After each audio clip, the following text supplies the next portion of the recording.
네, 오늘의 말씀은 사도행전 18장 5절에서 11절까지의 말씀입니다. 다 함께 합독하십니다. 실라와 디모데가 마게도냐로부터 내려오매 바울이 하나님의 말씀에 붙잡혀 유대인들에게 예수는 그리스도라 밝히 증언하니 그들이 대적하여 비방하거늘 바울이 옷을 털면서 이르되 너희 피가 너희 머리로 돌아갈 것이요 나는 깨끗하니라. 이후에는 이방인에게로 가리라 하고 거기서 옮겨 하나님을 경외하는 디도 유스도라 하는 사람의 집에 들어가니 그 집은 회당 옆이라. 또 회당장 그리스보가 온 집안과 더불어 주를 믿으며 수많은 고린도 사람도 듣고 믿어 세례를 받더라. 밤에 주께서 환상 가운데 바울에게 말씀하시되 두려워하지 말며 침묵하지 말고 말하라. 내가 너와 함께 있음에 어떤 사람도 너를 대적하여 해롭게 할 자가 없을 것이니 이는 이 성중에 내 백성이 많음이라 하시더라. 1년 6개월을 머물며 그들 가운데서 하나님의 말씀을 가르치니라. 아멘. 네, 18장은 이 바울이 아덴을 떠나서 고린도에 도착하게 됩니다. 네, 바울의 이 전도 여행 과정 가운데 한 번도 본인이 계획을 하고 의도된 대로 간 장소가 한 군데도 없습니다. 그리고 가는 곳곳마다 평안한 것이 아니라 다 고난을 맞닥뜨리게 됩니다. 네, 데살로니가와 또 베레나에서도 마찬가지로 뜻하지 않는 그 어려움을 경험하게 되고 또 아덴을 지나오면서도 마찬가지로 온갖 우상 신들을 섬기는 그들을 보면서 이 바울에게는 영적인 그런 분노가 일어나게 됩니다. 네, 하나님 여호와께서는 우리가 믿는 참 하나님이시며 이 세상을 직접 다스리는 분이시고 또한 섬김을 받으려고 오시는 분이 아니라 오히려 죄인된 우리를 섬기려고 오셨고 또한 생명을 주시고 또한 사랑을 주시고 우리에게 모든 것을 주시기 위해서 오신 분이라는 것을 이 사도 바울은 선포를 합니다. 네, 그런 하나님은 우리와 무관하신 분이 아니고 우리와 언제나 관계 맺기를 기다리시는 원하시는 그런 하나님이신 것입니다. 네, 원래 하나님은 우리 사람을 만드신 이유가 목적이 무엇입니까? 우리와 교제하기 위해서이고 또한 우리와 함께 사랑하기 위해서 만드셨습니다. 네, 오늘도 우리를 부르시는 주님 앞으로 나오셔서 주님과 깊은 사랑의 교제를 하시기를 주님의 이름으로 축복합니다. 아멘. 네, 그래서 바울은 오늘 이렇게 고린도에 도착했을 때 혼자 여기를 오게 됩니다. 네, 아무도 그를 지지하고 돕는 자가 하나도 없이 혼자 이곳에 오게 됩니다. 그런데 고린도라는 그 도시에 보니까 특징이 있습니다. 이렇게 무역항이다 보니까 사람들이 많이 오고 가고 그러고 또 70만 명이 있는 그런 대도시였고 또한 돈이 늘 많은 도시니까 부자 도시였어요. 그러다 보니까 또 타락을 하게 되고 굉장히 부패한 도시의 그런 상징이기도 하였습니다. 또한 돈이 많다 보니까 교만까지 한 그런 도시였습니다.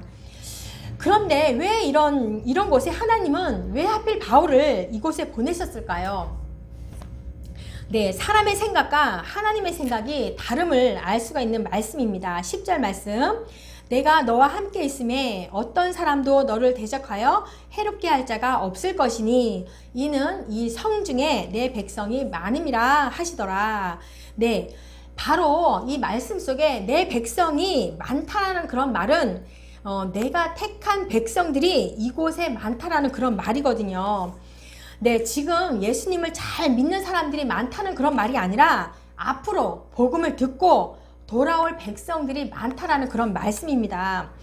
네, 이런 관점에서 본다면 우리 그리스도인들은요, 많은 어려움 속에도 있지만 반드시 영의 눈을 열으셔가지고 이 봐야 하는 것이 하나님의 그런 섭리 사상을 보셔야 하는 것입니다.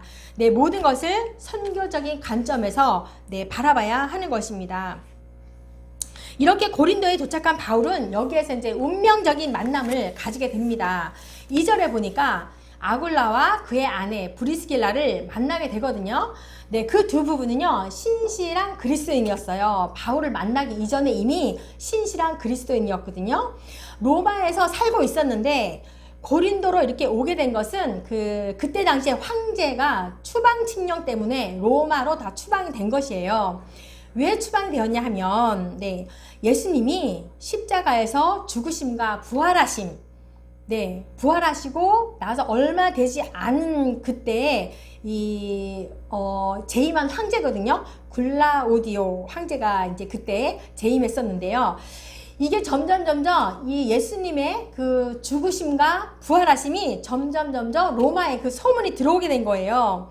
그래서 네, 유대 땅에 그리스도라는 사람이 죽었다가 부활했다는 그런 소문이 유대인들의 입을 통해서 로마 땅에까지 사는 그 유대인들, 네, 그들에게까지 이렇게 전파가 되니까, 네, 이 황제가 싫었던 거죠. 그래서 한 로마 역사가가 이렇게도 기록을 했습니다. 그 책에 그리스도의 선동으로 유대인들이 폭동을 일으켰기 때문에 황제는 그들을 로마에서부터 추방했다라고 이렇게 기록을 했거든요. 그 예수 그리스도의 십자가의 죽으심과 부활이 점점 로마 지역에까지 번지게 되니까 이 황제가 로마에서부터 이 추방 명령을 한 것입니다. 네, 복음 전도자들의 그런 이러한 설교들이 로마의 공공 질서와 유대인 사회에 소란거리가 되니까 이 추방 칙령을 내린 것이에요. 그래서 이렇게 신실했던 그리스도인이었던 이 두 부부가 고린도로 쫓겨오게 된 것이죠. 네, 그래서 고린도에서 이 세 사람의 우연의 만남이 아닌, 네, 우연이 아닌 거죠. 네, 세 사람의 운명적 만남이 시작이 됩니다. 바울은 아덴에서 막다른 골목에서 쫓겨온 것이고, 두 부부는 이러한 이유 때문에 고린도로 이게 쫓겨오게 된 것입니다. 네, 그래서 우리 그리스도인들은요, 만남을 절대로 우연으로 보시면 안 됩니다. 하나님의 섭리 가운데 운명적인 만남으로 생각을 해야 하는 것입니다. 저와 여러분도 마찬가지로 하나님의 섭리 가운데 운명적인 만남인 것입니다. 네, 이 만남을 통해서 하나님께서 기뻐하시고 또한 무엇을 원하시는지를 우리는 보셔야 합니다. 네, 만남이라는 노래가 있죠. 네, 그 만남이라는 노래를 하나님의 관점으로 한번 들어보세요. 제가 부르겠습니다. 우리 만남은 우연이 아니야. 그것은 우리의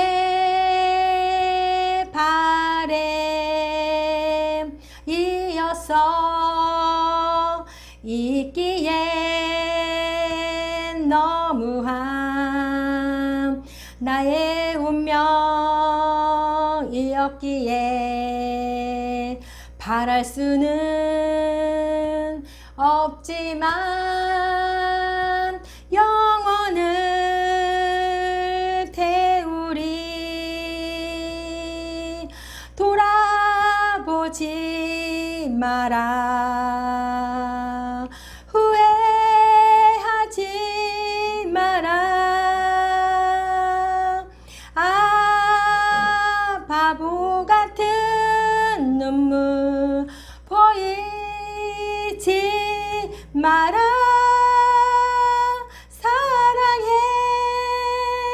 사랑해 너를 사랑해. 네, 모든 만남은요 하나님께서 주신 섭리이고 선물인 것입니다. 네, 그래서 이곳에서요 바울을 위해서 하나님께서 선물을 준비하셨는데요, 바로 믿음의 동력자들을 만나게 되는 거예요. 3절 말씀, 천막을 만드는 생업이 같으므로 함께 살며 일을 하니 아주 큰 힘이 이 바울에게는 됐을 것입니다. 천막을 만드는 그 사업적인 만남이 아니고요, 이 도시에 복음 전파를 위해서 서로 나누었을 것이고, 또한 바울은 안식일마다 회당에 가서 복음을 선포하게 되는 것입니다. 네, 우리가 예수 그리스도를 영접하게 되면은 우리의 본업이 무엇입니까? 복음 증거하는 것이고, 그쵸? 복음 증거하는 거예요. 그 외에는요, 부업이에요, 부업. 네. 그래서 얼마나 만남의 축복이 중요한지, 또한 모든 만남 속에 하나님의 섭리를 인정하신다면은, 소중하지 않는 그런 만남은 하나도 없는 것입니다. 네. 그래서 이곳에서 이제 브리스길라와 아굴라와 이런 믿음의 동력자를 만나게 되고, 또한 실라와 디모데가 마게도냐에서 돌아와서 합류하게 되면서 복음의 증거가 나타나게 되고 있습니다. 5절 말씀, 실라와 디모데가 마게도냐로부터 내려오매 바울이 하나님의 말씀에 붙잡혀 유대인들에게 예수는 그리스도라 밝히 증언하니. 네, 실라는요 이 빌립보 교회에서 모금한 현금을 가지고 와서 또 기쁘게 되었고, 또한 디모데는 데살로니가 교회에서 소식을 가지고 이렇게 오게 되거든요. 그래서 이제 바울이 복음을 증거하게 되는데요. 바울이 이렇게 기뻤고 복음을 증거하는데 힘이 생겼던 것은 첫째로 이 두 부부를 만나서 힘이 생긴 거고, 둘째로는 실라와 디모데를 만나서 힘이 났을 거예요. 그래서 성령의 강권하심으로 이렇게 복음을 증거하게 되는데요. 우리도 그래요. 이런 믿음의 여정 속에서 동력자가, 이 만남의 동력자가 중요하다는 것을 깨닫게 됩니다. 네, 그리고 이렇게 믿음의 동력자들과 이렇게 연합하여서 이렇게 하나님의 일을 이렇게 감당하는 것이 얼마나 기쁜지 모릅니다. 네, 하나님의 말씀에 라는 것은 헬라어로요, 성령의 의해라는 뜻이거든요. 그리고 붙잡혀 라는 것은 헬라어로 결합하다, 열중하다, 강권하다라는 그런 말을 가지고 있습니다. 그래서 하나님의 말씀에 붙잡혀 라는 그런 말은 바울이 성령의 강권함을 받아서 고린도에 머무는 동안에 계속해서 하나님의 말씀, 곧 예수가 그리스도라는 그런 사실을 전하는 일에 전념했다라는 그런 뜻입니다. 그래서 말씀에 붙들렸다라는 그런 표현을 가장 잘 나타내고 있는 말씀이 있는데요. 고린도 후서 5장 14절 말씀입니다. 그리스도의 사랑이 우리를 강권하시는도다. 네, 이 강권하심으로, 이 그리스도의 사랑의 강권함 때문에 바울이 고린도 해당에서 힘이 나서 예수님이 그리스도라고 밝히 증언할 수 있었던 것입니다. 네, 우리 여러분들도 하나님의 그 사랑하심에, 강권하심을 날마다 체험하십니까? 네, 그리고 또 주변에 하나님의 사랑을 체험치 못하거나 또한 하나님을 찾지 못한 자가 있다면 계속해서 하나님을 이렇게 전해야 되는 것입니다. 어떻게 전하냐면요, 태초부터 하나님께서는 천지를 창조하셨습니다. 모든 만물들을 만드시고 우리도 지으셨습니다. 우리를 사랑하셨기 때문에 모든 만물들을 통치하라고 하십니다. 우리를 향해서 먼저 찾아오시고, 또한 우리가 주님과 교제하기를 원하시고 우리를 기다리고 계십니다. 우리가 마음을 열고 하나님께 집중하신다면 그 사랑의 하나님을 만나실 것입니다. 네, 이렇게 전하는 겁니다. 네, 복음을 전했습니다. 네, 그 하나님의 사랑하심을, 강권하심을 받는 사람들은요, 복음을 안전할 수가 없는 거예요. 그리고 또한 모든 만남을 소홀히 할 수가 없게 되는 것입니다. 이처럼 바울이 복음을 증거하는 일에 새 힘을 얻을 수 있었던 것은, 아까도 말씀했지만 데살로니가 전서 3장에 보니까, 형제들아 우리가 모든 궁핍과 환난 가운데서 너희 믿음으로 말미암아 너희에게 위로를 받았노라. 그러므로 너희가 주 안에서 굳게 선즉 우리가 이제는 살리라. 우리가 우리 하나님 앞에서 너희로 말미암아 모든 기쁨으로 기뻐하니 너희를 위하여 능히 어떠한 감사로 하나님께 보답할까. 주야로 심히 간구함은 너희 얼굴을 보고 너희 믿음이 부족한 것을 보충하게 하려 함이라.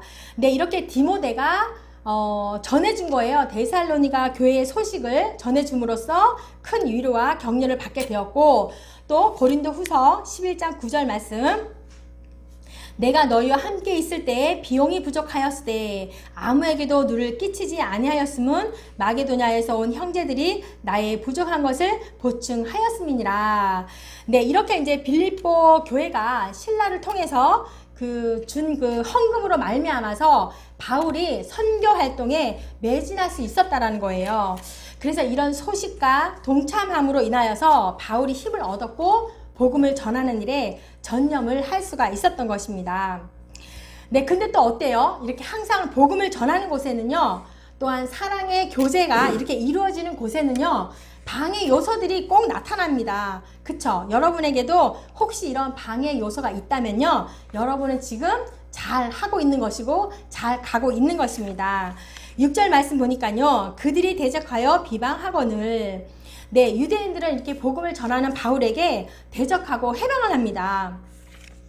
해방하다라는 그런 말이 헬라어로 보니까 중상하다, 모독하다 이러면서 신성모독이라고 하면서 비방하고 해방을 하게 되는 거죠.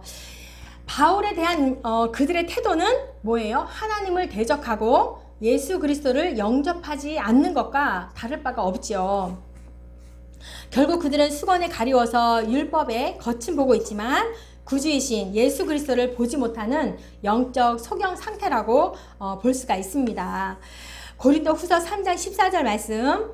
그러나 그들의 마음이 완고하여 오늘까지도 구약을 읽을 때 그 수건이 벗겨지지 아니하고 있으니 그 수건은 그리스도 안에서 없어질 것이요. 고린도 후서 4장 4절 말씀. 그 중에 이 세상의 신이 믿지 아니하는 자들의 마음을 혼미하게 하여 그리스도의 영광의 복음의 강체가 비치지 못하게 함이니 그리스도는 하나님의 영광이니라. 네, 그들이 복음을 거부하고 바울을 대적하는 것은 바로 하나님을 제대로 모르는 그 무지함과 강팍한 마음에서 오는 것입니다. 네, 우리도 마찬가지로 참 생명이신 예수 그리스도를 올바로 보지 못할 때에는 잘못된 열심에 끌려가지고 자신도 모르게 예수님보다 자신이 그 자리에 가 있고 또한 잘못된 행위를 하기가 쉽습니다. 네, 그리고 6절에 보니까 바울은 그들의 행동에 옷을 털어버리죠. 네, 그 같은 행동은 뭐예요? 복음을 거절한 유대인들에게 이제 너희들의 생명에 대해서는 더 이상 내가 어떠한 책임도 지지 않겠다라는 그런 단호한 그런 표현을 한 것입니다. 네, 이렇게 바울은 믿음의 동력자들을 만나서 성령의 이끌림대로 복음을 증거하니까 열매가 맺혀지게 됩니다. 7절 말씀. 거기서 옮겨 하나님을 경외하는 디도 유스도라 하는 집에 가니. 네, 바로 이 집이 고린도의 첫 교회가 됩니다. 그리고 8절 말씀. 또 해당장 그리스보가 온 집안과 더불어 주를 믿으니 수많은 고린도 사람도 듣고 믿어 세례를 받게 됩니다. 네네. 회당장 그리스보의 이 회심으로 인하여서 많은 사람들이 큰 영향을 이렇게 받게 되고 또한 그들을 그리스도께로 인도하는 큰 활력소가 이게 되고 있습니다. 네, 대적들이 강하게 일어나니까 바울은 이렇게 옷을 털어버리고 또 이제는 회당에서 있는 것이 아닌 이방인에게서 가서 지경을 넓혀서 복음을 전하게 되니까 네, 하나님이 정말 그 모습을 보니까 기뻐했을 것입니다. 우리도 예수 그리스도를 이렇게 먼저 믿게 한 것은 그저 다른 사람에게 영향을 미쳐야 하고 또한 더 큰 마음을 열어서 그 열방을 향해서 복음을 증거를 하기 위해서 네, 기도를 해야 할 것입니다. 9절과 10절 말씀 보니까 밤에 주께서 환상 가운데 바울에게 말씀하시되 두려워하지 말고 침묵하지 말고 말하라. 내가 너와 함께 있음에 어떤 사람도 너를 대적하여 해롭게 할 자가 없을 것이니 이는 이 성중에 내 백성이 많음이라 하시더라. 네, 그런 바울에게 하나님께서 환상 가운데 나타납니다. 주님께서 그렇게 말하는 거죠. 두려워하지 말고 침묵하지 말고 계속해서 복음을 전하라고 바울을 격려를 해주십니다. 또 뭐예요? 이 성중에는 내 백성이 많다. 너를 대적하여 해롭게 할 자가 없을 것이니 라고 이렇게 확신을 또 이렇게 주게 됩니다. 이 사도 바울이 물론 이제 실라와 디모데가 합류했기 때문에 힘을 얻기도 했을 거예요. 그런데 이 환상을 경험하기 전까지는 이 바울은요, 사실은 고린도에 와서 떨리고 두려웠을 거예요. 왜 그랬을까요? 그 전에도 계속 그런 가운데 있었거든요. 이제껏 방문했던 마게도냐의 그 대부분의 지역에서 유대인들의 이 방해가 계속 있었어요. 그러다 보니까 고린도에서도 이런 경험이 되풀이 될까봐 이 바울은 염려를 했을 거예요. 그런데 이 환상을 통해서 이 바울은 새로운 힘과 용기를 얻을 수가 있었고, 그래서 1년 6개월이라는 그 2차 전도 여행 중에 반 이상을 이 고린도에 머물고 있었거든요. 우상 숭배와 향락으로 찌든 이 이방 성읍이었던 고린도 지역에 복음 사역에 전념을 할 수 있었던 것입니다. 또 그 외에도 마찬가지로 그 유대인들이 이 사도 바울을요 죽이려고 막 했을 때도 그렇고, 또한 계속되는 그 풍랑 가운데 배 위에서 불안에 떨 때도 마찬가지고, 또한 영적으로 신체적으로 어려움에 처해 있을 때도 마찬가지로 이 항상 하나님은 바울에게 나타나서 힘과 용기를 불어넣어 주셨습니다. 오늘날에도 성경이라는 그런 특별 계시를 통하여서 우리 영과 육으로 낭만 가운데 있는 성도들에게 새 힘을 주시고 의의 길로 인도하고 계십니다. 그러므로 우리는 성경을 읽고 또한 복음을 듣고 복음을 선포하는 것 그 가운데 주님의 세미한 음성을 듣도록 노력을 해야 합니다. 디모데후서 3장 15절 말씀, 또 어려서부터 성경을 알았나니 성경은 능히 너로 하여금 그리스도 예수 안에 있는 믿음으로 말미암아 구원에 이르는 지혜가 있게 하느니라. 결론입니다.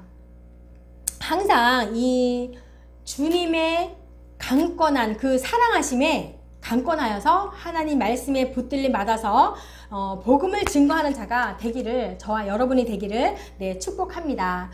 이 말씀을 통하여서 우리는 신앙의 여정 속에서 믿음의 동력자를 만나야 되고, 또한 성령의 강권하심으로 말씀에 붙잡힘 받아서 예수님을 증언하는 일에 쓰임을 받는 그 하나님의 기쁨이 돼야 되겠고, 또한 어떠한 대적이 올지라도 주님께서 두려워하지 말라라는 그 격려를 받으시며, 또한 그러죠. 내가 너와 항상 함께함이라 그 약속의 말씀을 붙드시고, 또한 복음 증거에 지경을 넓히셔서 하나님의 백성을 찾아서 담대히 나가시는 저와 여러분이 되시기를 축복합니다. 아멘. 기도합니다. 하나님 아버지 감사합니다. 사도 바울이 고린도에서 사역함을 보면서 영적으로 어려운 환경에서 하나님의 섭리 가운데 믿음의 동력자들을 만나게 하시고, 또한 예수님을 증언하는 일에 쓰임받은 것처럼 우리도 하나님의 말씀에 붙잡힘 받아서 하나님의 말씀을 선포할 때 많은 자들이 구주로 믿게 하시고 성령으로 세례를 받는 많은 백성들이 일어나게 도와주시며, 이제는 우리가 하나님의 백성을 향해 지경을 넓혀 복음의 전달자로 두려워하지 않고 담대함으로 선포하며 나갈 수 있도록 주님께서 함께하여 주시옵소서. 이 모든 말씀을 감사드리며 예수님의 이름으로 기도합니다. 아멘.